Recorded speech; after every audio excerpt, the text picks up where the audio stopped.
India में election हुआ और इस इलेक्शन में नरेंद्र मोदी ने 2/3 मेजॉरिटी के बजाय सिर्फ 292 में या 300 के लगभग सीटें हासिल की है। अगर वो 400 सीटें हासिल कर जाता, यानी कि 2/3 मेजॉरिटी में वो आते, तो क्या मसले बन सकते हैं इंडिया के लिए, और ख़ासकर स्पेशली मुसलमानों के लिए या इंक्लूडिंग दूसरी माइनॉरिटीज़। वो कॉन्स्टिट्यूशंस में तब्दीली लेना चाहते, बल्कि बहुत सारे लोगों का तो ख्याल था कि वो कॉन्स्टिट्यूशंस को ख़त्म ही करना चाहते हैं, जो बहुत ही ख़तरनाक बात है। अच्छा जी, ये इस इलेक्शन में जो अपोजिशंस हैं, एनडीए नेशनल डेमोक्रेटिक अलायंस जो नरेंद्र मोदी की अलायंस हैं, लगभग 3 दर्जन के पार्टीज़ ने इसमें अलायंस बना रखी थी, जबकि दूसरी तरफ India national development inclusive alliance उन्होंने हासिल की है। इसमें मोर देन 230 से ज़्यादा सीटें हासिल की हैं, और यही 230 सीटें नरेंद्र मोदी को 2/3 मेजॉरिटी में आने के लिए उन्होंने रोका। और इस पूरे इलेक्शन में इंटरेस्टिंग बात यह है कि ध्रुव राठी यूट्यूबर, जिन्होंने ये साबित करके दिखाया कि एक आम बंदा, एक शख्स सोशल मीडिया की पावर से क्या कुछ कर सकता है। बहुत सारे लोगों का ख्याल है कि इस बार नरेंद्र मोदी को 400 प्लस सीटों में जाने से ध्रुव राठी ही की बड़ी इम्पैक्ट है, असर है। और इंटरनेशनल मीडिया पर ध्रुव राठी की न्यूज़ छपी हुए है, उनकी वो सारे यूट्यूब पर, सोशल मीडिया पे उन्होंने किस तरह लोगों को इन्फ्लुएंस किया है, वो सारी चीज़ें। और जिसमें अगर मैं कुछ न्यूज़ पेपर्स का नाम लूँ तो फ्रांस 24, इसके अलावा the Economist, Al Jazeera, Time magazine, the Telegraph, the Print और डॉन अखबार जैसे अखबारों ने कवरेज दी है ध्रुव राठी ने। अगरचे नरेंद्र मोदी की सरकार ने इंडिया में बहुत सारे न्यूज़ चैनल्स, टीवी चैनल इसको ख़रीदी हुए हैं, और अनफॉर्चुनेटली जो 4th pillar of the democracy है, मीडिया के अक्सर लोग बेच चुके हैं नरेंद्र मोदी की सरकार को। और सिर्फ यही नहीं, इस इलेक्शन में राहुल गांधी जो कि अपोजिशन अलायंस को लीड कर रहे थे, कांग्रेस पार्टी जो अपोजिशन अलायंस थी, India national inclusive development and inclusive alliance जिसको लीड कर रहे थे, उनका ख्याल है कि उन्होंने सिर्फ नरेंद्र मोदी का मुकाबला नहीं किया या उनके अलायंस का, बल्कि इंडिया के इंटेलिजेंस, इंडिया के आधे से ज़्यादा जुडिशरी से भी उन्होंने मुकाबला किया। और ये बहुत ही बड़ी ख़तरनाक बात बन जाती है इंडिया के लिए अगर वो नरेंद्र मोदी 2/3 मेजॉरिटी में आते, क्योंकि वो कॉन्स्टिट्यूशंस तब्दील करना चाहते हैं, या इस जो सेकुलर इंडिया है वो इंडिया की कॉन्स्टिट्यूशंस की वजह से है। अगर वो इसको ख़त्म कर जाते तो क्या ख्याल है आप लोगों का कि क्या सेकुलर इंडिया की जो स्टेटस है वो बाकी रह जाते हैं। इसके अलावा आपको अगर 2/3 मेजॉरिटी में नरेंद्र मोदी आ जाते तो वो मुसलमानों के लिए किस तरह जहन्नम बनाते हैं इंडिया को, अगर ये पॉसिबल हो जाता। स्पेशली बहुत सारे माइनॉरिटीज़ हैं, नॉट ओनली मुस्लिम, बहुत सारे ऐसी सेपरेटिस्ट गवर्नमेंट हैं नरेंद्र मोदी की ही ज़माने में उनकी काफ़ी ज़्यादा बढ़ चुकी हैं और काफ़ी ज़्यादा उसमें तेज़ी आ गई है। अच्छा जी, हम बात कर रहे हैं इलेक्शंस की। इंडिया इलेक्शन 2024 उसमें हुआ क्या है। नरेंद्र मोदी की सारे सीटें और उनकी अलायंस की ये लगभग 300 की बनती हैं, जबकि मोर देन 230 से ज़्यादा सीटें हासिल की है कांग्रेस और उनके इत्तेहादियों ने।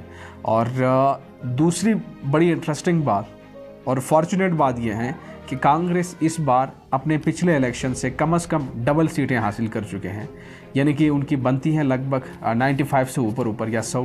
तो पिछली बार उन्होंने उसके आधा ही सीटें हासिल की हैं, जो एक सेकुलर इंडिया, एक एडवांस इंडिया और फ्यूचर का एक तरक्की याफ्ता इंडिया के लिए खुशाइंद बात है। बिकॉज कांग्रेस अगर ज़्यादा एम्पावर होती है तो इंडिया ज़्यादा जदीद स्टेट की तरफ जाता है, ज़्यादा जदीदियत की तरफ जाता है। इसका वजह यह है कि कांग्रेस पार्टी वो माइनॉरिटीज़ के हुकूक पे बिलीव करती है। कांग्रेस पार्टी गांधी जी की पार्टी है और उनकी सोच को आगे लेके जाती है। और गांधी वो इस दुनिया में नेल्सन मंडेला, बादशाह खान, अब्दुल गफ़ार खान ऐसी शख्सियत के साथ उनका नाम याद आते हैं, और जो बहुत ही अजीम शख्सियत में उनके नाम आते हैं। अच्छा जी, अगर नरेंद्र मोदी, बीजेपी, इनकी अगर 2019 के इलेक्शन की बात की जाए तो उन्होंने 303 सीटें हासिल की अकेले में, सिर्फ बीजेपी पार्टी ने। तो अकेले में वो गवर्नमेंट बनाने के अहल हो जाती, और साथ साथ उन्होंने भी अलायंस भी साथ लेके गई। तो इस बार नरेंद्र मोदी, बीजेपी की पार्टी अकेले में कुछ 200 प्लस सीटें हासिल कर चुकी हैं और जो अकेले में उनके लिए हुकूमत बनाना इम्पॉसिबल है। यानी कि अगर वो अलायंस को साथ ही लेके जाके गवर्नमेंट बना सकती हैं, अगर अलायंस उसको इससे अलग हो जाते हैं तो उनके लिए बहुत ही मुश्किल हो जाती है। और इसके अलावा जो जिस तरह के हमने पहली बात की कि नरेंद्र मोदी ने इस बार उत्तर प्रदेश में राम मंदिर का इफ्तिताह भी किया था और मजहबी टच देने के बावजूद भी वो उत्तर प्रदेश में कांग्रेस को डिफीट ना कर सकी, जबकि कांग्रेस ही लीड कर गई है उत्तर प्रदेश में, यूपी में। और कांग्रेस को मिली है लगभग 40 सीटें उत्तर प्रदेश में, जबकि नरेंद्र मोदी सरकार को या उनके अलायंस को सारे उनको मिले हैं 39। और पिछले इलेक्शन की बात की जाती है अगर तो 80 सीटों में से नरेंद्र मोदी को 70 प्लस सीटें मिल जाती उत्तर प्रदेश में। और वहाँ और दूसरे भी बहुत सारी ऐसी स्टेट हैं जहाँ उनको शिकस्त हुआ है नरेंद्र मोदी और उनके अलायंस को। जिस तरह के तमिलनाडु की बात की जाए तो वहाँ इंडिया की जो अलायंस है, India national development and inclusive alliance को 38 सीटें मिली हैं, जबकि नरेंद्र मोदी की एनडीए अलायंस को, नेशनल डेमोक्रेटिक अलायंस को मिली हैं सिर्फ एक ही सीट वहाँ मिली है उनको। तो अब सवाल ये है कि हमें क्यों दिलचस्पी है कांग्रेस के इलेक्शन में या नरेंद्र मोदी के इलेक्शन में? क्योंकि हम बिलीव करते हैं एक पीसफुल नाइबरिंग रिलेशनशिप में, यानी कि अगर इंडिया और पाकिस्तान का एक पीसफुल रिलेशनशिप रह जाता, पीसफुल रिलेशनशिप कायम होता है तो दोनों मुल्कों के लोगों को बहुत ज़्यादा उनके फ़ायदे की बात है।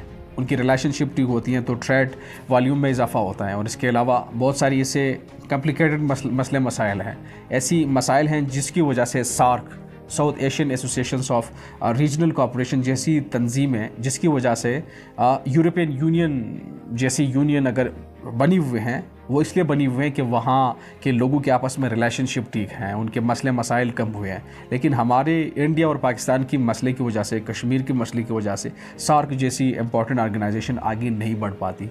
और अगर ये सारे मसले मसाइल ख़त्म होके एक रीजन में यूरोपियन यूनियन जैसे रिलेशनशिप अगर हमारा भी बन जाता तो यहाँ आम इंसानों की बहुत भला हो जाता है। आम लोगों के लिए जो बेसिक्स नीड्स हैं इंसानों की, वो इंसानों पे खर्च होती हैं। तो हमारे तो सारे वसाइल पाकिस्तान इंडिया की एक दूसरे को मरोड़ने और तोड़ने पे खर्च हो जाती हैं। और यही वजह है शायद बहुत सारे दूसरे भी ऐसी पावर्स हैं वो नहीं चाहती हैं कि पाकिस्तान इंडिया का रिलेशनशिप ठीक हो जाए।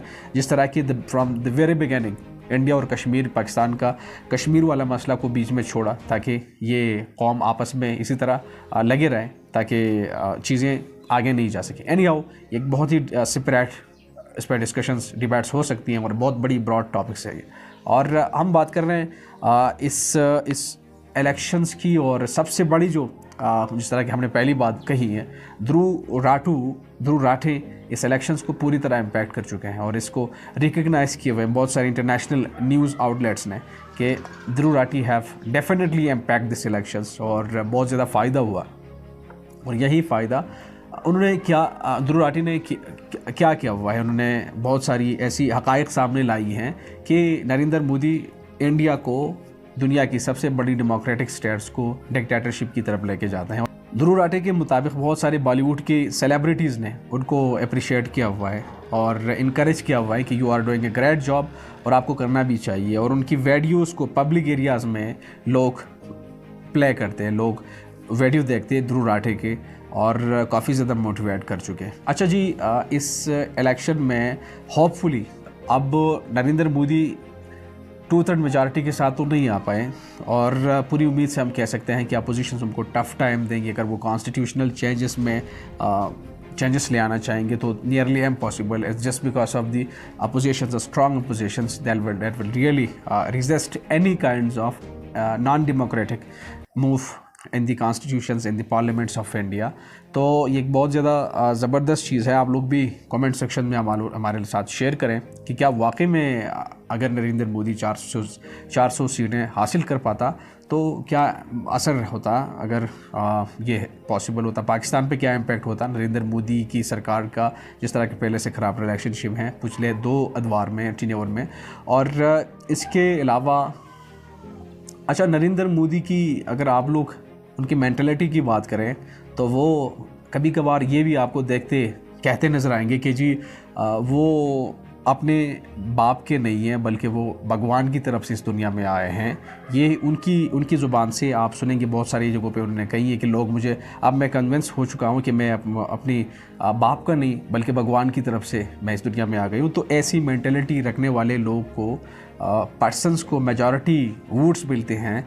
तो आप लोग सोचें कि पॉपुलिज्म क्या बीमारी होती है।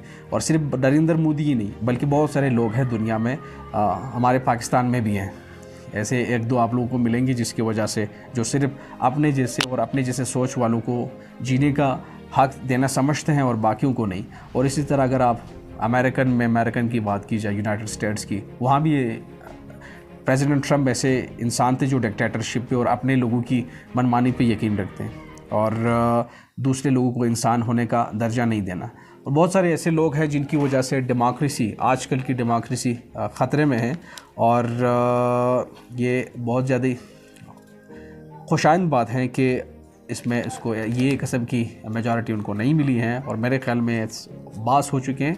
तो लेट्स सी क्या हमें मिल रहा है कमिंग फ्यूचर में, क्या होता है इनको। शुक्रिया, आप लोग भी कमेंट सेक्शन में आप लोग ऐड कीजिएगा और ऐसी किस्म की वीडियोस देखने के लिए हमारे डिजिटल प्लेटफॉर्म कुमरार टीवी के साथ जुड़ी रहें, लाइक करें, सब्सक्राइब करें।